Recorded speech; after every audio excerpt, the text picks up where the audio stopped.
Hello, boys and girls. It's Grandma Shell. I'm going to read to you today about polar bears. Are you ready? Here we go.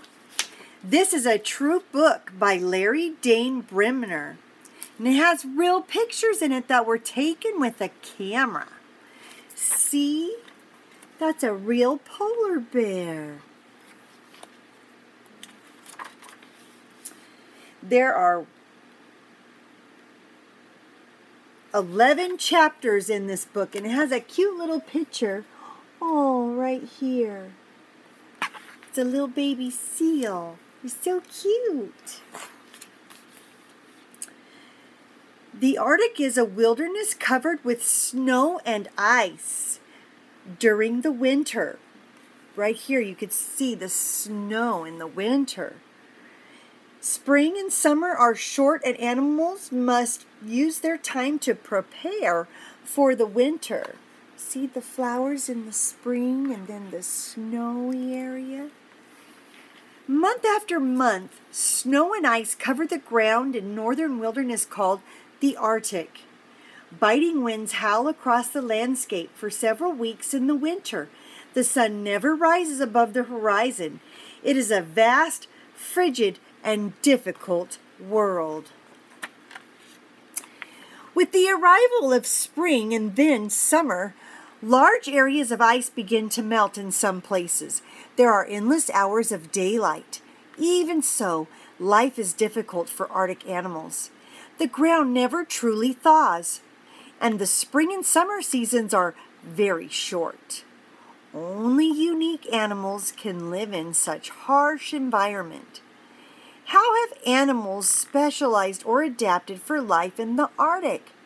One feature of Arctic animals is their warm blood. Cold-blooded animals such as frogs, snakes, and lizards do not live here. They would freeze to death because their body temperature becomes the same as the air in their surroundings. A layer of blubber protects the beluga whales from the cold Arctic waters. So he can swim in that cold water and it doesn't freeze them to death. Warm-blooded animals are... Wait, let's check. Is surrounding. Okay. Warm-blooded animals are able to maintain an almost constant body temperature, no matter how cold or warm the air gets. A thick layer of hair protects many Arctic animals. During the summer, musk oxen lose their winter coats. And that's what's in that picture, is musk oxen. Some Arctic animals also have a layer of fat or blubber just beneath the skin. The fat is like a blanket. It helps the animals stay warm. Other animals have two layers of hair. A soft, woolly inner layer called ground hair or underfur. It keeps the animals warm. An outer layer called guard hairs protects the ground hair from dampness. That means wetness. Even the hair itself may be specialized. Sometimes it's hollow. Hollow hair helps in two ways. The air inside the hair protects the animal against the cold, and it also helps them stay afloat when they're in the water. A polar bear's hairs are both hollow and transparent. Its fur works like a portable greenhouse. Whatever sunlight is available, it passes through the hair, and it warms the polar bear's black skin. The warmth is trapped inside the fur. Isn't that awesome? How cool. See the polar bear right there? Unique greenhouse hair helps protect the polar bears no matter how wet they get on the outside. Sea otters, on the other hand, stay dry under their thick hair. Right there's a sea otter. Sometimes the hair is extra thick. Sea otters and seals have hair so thick the Arctic's frigid water never even touches their skin. That's crazy. Polar bears and seals. A polar bear lies quietly on the ice. It looks as if it is resting, but it isn't. With its sharp sense of smell, it has found a hole in the ice and it's waiting for a seal. Seals are polar bears' favorite food, and polar bears can be very patient. See, there's the polar bear, and he's waiting for a seal. Look at him looking over at that hole. That's so nuts. A polar bear waits for the seal at a seal hole. A polar bear's paw is large and strong, and a single blow with it can be deadly. See the paw right there? Yeah, I wouldn't want to get hit with that paw. It would definitely be deadly. The polar bear will wait for hours if necessary. Ringed seals live in the Arctic all year round. They are well designed for life in this difficult world. Half of their body weight is made up of blubber. Ringed seals are year-round Arctic residents. There's a ringed seal. Probably because it has that ring of fur around its neck. You can kind of see the rings. 1, 2, 3. I can see. Ringed seals are most vulnerable when they're on land. Half of their body weight is made up of blubber. In warm weather, blood flows into their flippers. That's like their paws. And it is cooled. But when the temperature is icy cold, very little blood flows to the flippers. Their flippers are a unique heating and cooling system. Like other marine mammals, ringed seals cannot breathe underwater. But they need oxygen to survive. They use their sharp teeth and flippers to cut breathing holes in the ice. A harp seal surfaces at its breathing hole. Like ringed seals, they must surface for air about every 8 minutes. Isn't that a cute little seal? Oh, he's got like sad eyes. They visit the holes regularly to make sure they remain free of ice, so that way they can get out. Today, luck is with the polar bear and not with the seal. When the seal surfaces for air, the polar bear strikes out with its powerful paw. The seal is flipped onto the ice and killed instantly. The polar bear has caught a nice seal meal because he was hungry. Chapter 3. Arctic foxes and lemmings.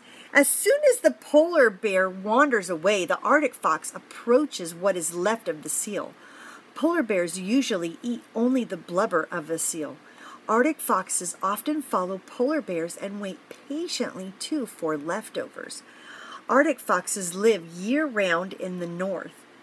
Like polar bears and Arctic hares, Arctic foxes have hair on the bottom of their feet. Their hair helps to keep them warm on their feet. It also makes travel on ice and snow easier. See? Everybody's walking around, and there's the fox. When the polar bears are finished with their meal, the Arctic fox will feast on any leftovers, and the Arctic fox uses its tail as a blanket. During the summer, the Arctic fox changes color. White fur is a good camouflage during the winter, because then it can't be seen as well. Changing color to match their surrounding is another way some animals are specialized to survive life in the Arctic. Many animals in this part of the world turn pure white in the winter. One kind of Arctic fox camouflages itself this way. See how white he is? The other kind of a fox remains a blue-gray throughout the year. There is less snow where it lives, so it doesn't need camouflage as much. Probably this one is that one. When they are not eating leftovers or raiding birds' nests, Arctic foxes usually hunt for lemmings. See, so during the summer, the Arctic fox changes color. So this is the Arctic fox in the summer, and this is the Arctic fox in the winter. And then this Arctic fox has captured a lemming for a meal.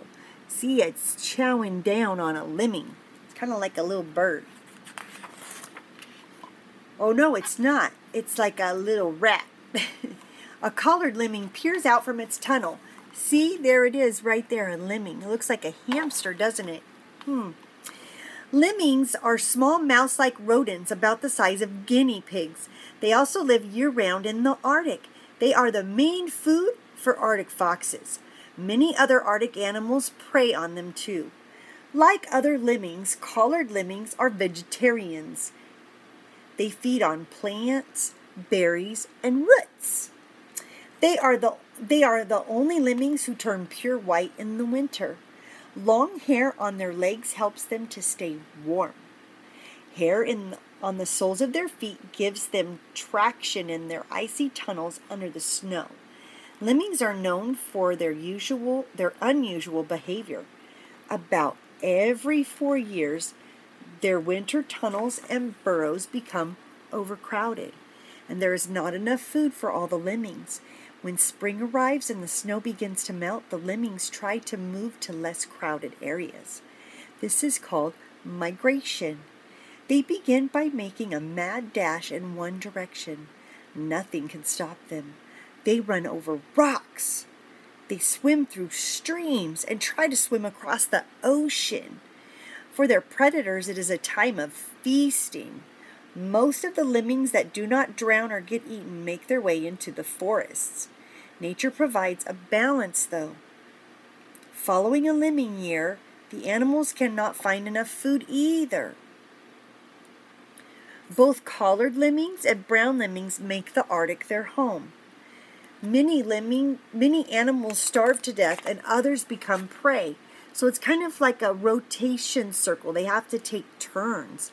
That way not just one of them dies out. Then they don't become extinct. Besides the warmth, the Arctic hares cluster for protection. Above, the wolverines are the largest member of the weasel family. So here's the Arctic hare, and here's the weasel. We're going to read about them next. Arctic hares and wolverines. Some distance from the Arctic fox, a group of Arctic hares gather on the tundra or the prairie. It is treeless here, but there is vegetation for the hares to eat. They cluster together for warmth. Sometimes as many as 120 hares form a huddle. Most rabbits have large ears. Arctic hares have very small ears. This helps them to conserve their body heat. Their large hind feet act like snowshoes. They have no trouble bounding over snow when it's winter. An enemy silently approaches. It is a wolverine. It is the largest member of the weasel family. It changes suddenly into clusters of hares, but the group provides protection as well as warmth. All at once, the hares scatter in different directions. They take shelter behind rocks and inside cracks. This wild activity seems to confuse the wolverine. It does not know which way to run, so it gives up. For now, it settles for some wild berries.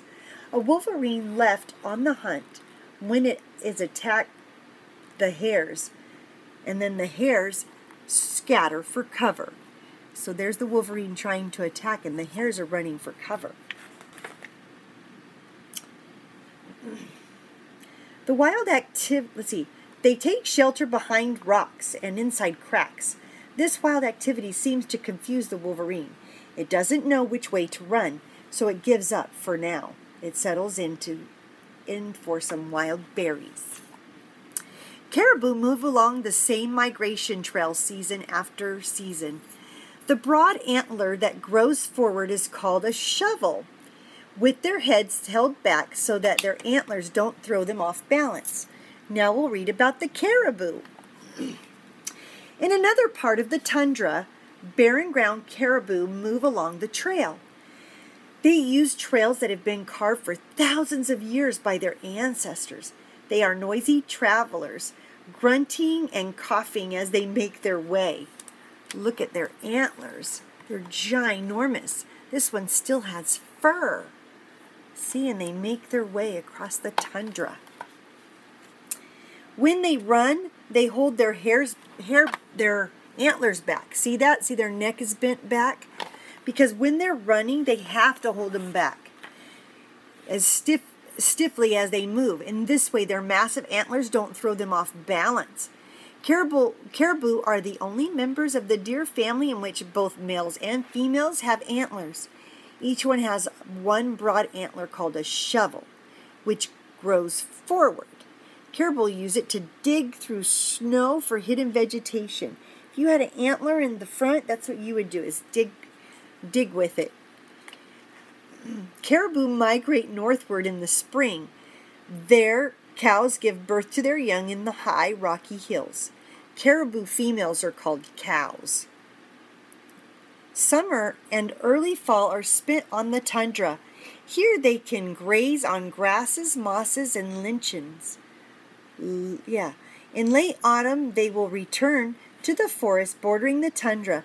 This is where they will spend the winter. Soon after season after season, caribou forage on grasses, mosses, and lichens. Moose like the tender new grasses that grow in the tundra lake ponds and streams. See that? Moose. At a tundra lake, a moose wades in the water. See that? He's in the water. Moose are the largest members of the deer family. They are bigger than caribou. The webbing of their antlers is also more obvious. The moose feed on new grasses growing in the lake and many other kinds of vegetation. Moose are the largest members of the deer family. The webbings of the moose's antlers gives them a solid, heavy look. Aren't they cool looking?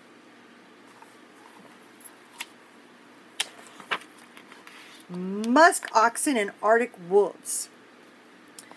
A herd of musk oxen is grazing on the short tundra grasses. They do not like to share their territory with other animals. For this reason, they remain apart. Musk oxen look bigger than they really are. They are mostly hair. Long hair helps protect the musk oxen from the weather and from mosquitoes. Isn't that funny? He's not as big as he looks. They look ginormous, but mostly they're made of hair. Isn't that funny? At a musk oxen's neck, chest, and rump, the hair may be 2 to 3 feet long, 0.6 to 1.0 meters long. The hair protects them from the cold of the winter. It also protects them from the many mosquitoes of the tundra summer. A pack of Arctic wolves spy the herd of musk oxen. Wolves work together to capture their prey. Sometimes they hunt small animals, like hares and lemmings, but they usually attack caribou, moose, and musk oxen. Arctic wolves sometimes work together to trap their prey. These Arctic wolves have killed a caribou. See, and they killed that big old caribou, and they're eating it up. And this is an Arctic wolf on the right. They prey on sick, weak, or young animals because these animals sometimes fall behind the rest of the herd. They are easy target for wolves. Musk oxen form a circle to fend off their foes. The musk oxen sense danger.